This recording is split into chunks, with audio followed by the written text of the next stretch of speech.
Good morning, kids.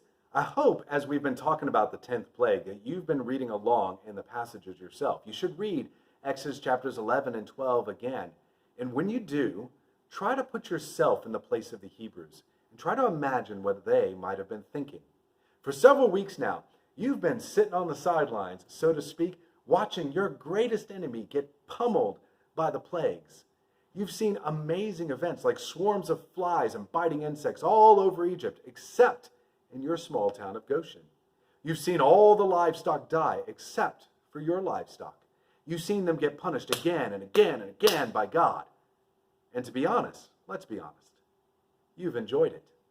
I mean, if you were a Hebrew who had been enslaved all your life, seeing the Egyptians murder your sons or your brothers or your friends' sons and your friends' brothers, you'd probably be cheering on the plagues.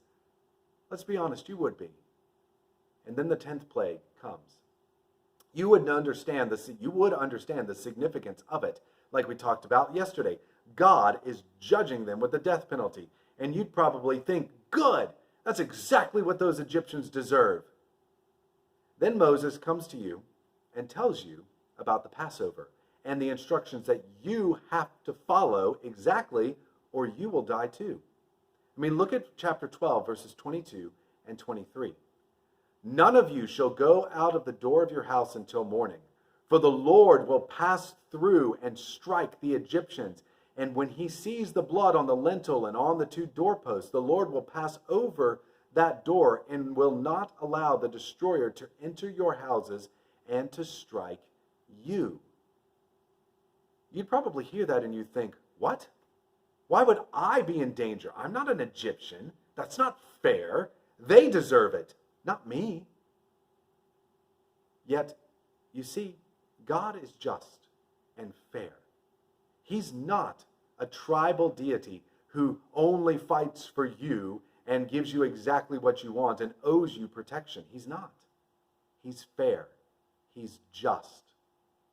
You know, we can be tempted to look at this story and think that God is overreacting here with the death penalty. But you see, he's not.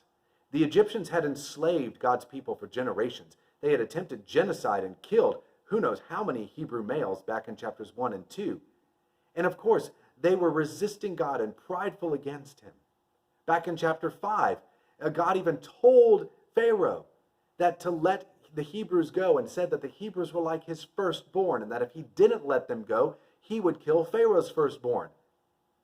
Yet even all of those things are not actually the central reason for why the Egyptians are being judged. You see, the Egyptians are sinners, like all human beings, and the wages of sin is death. Romans 6:23. And for God to apply that penalty here or later on in the Egyptians' life really makes no difference. It's fair, it's just, it's the punishment that their sins deserve. And here is why God can no longer make a distinction between the Hebrews and the Egyptians, because the penalty applies to the Hebrews just as much as it applies to the Egyptians. Now, it must have been shocking for the Hebrews to hear that and find out that they were in danger, yet God is just. He is judging sin with this plague, and the Hebrews are just as sinful as the Egyptians. Back in chapter 5, verse 21, we saw that the Hebrews were resistant to God, just like Pharaoh was. And later on in Joshua chapter 24, verse 14, we find out that the Hebrews were idolaters in Egypt, just like the Egyptians. And of course, Romans 3:23 tells us that all have sinned and fallen short of the glory of God and deserve God's judgment.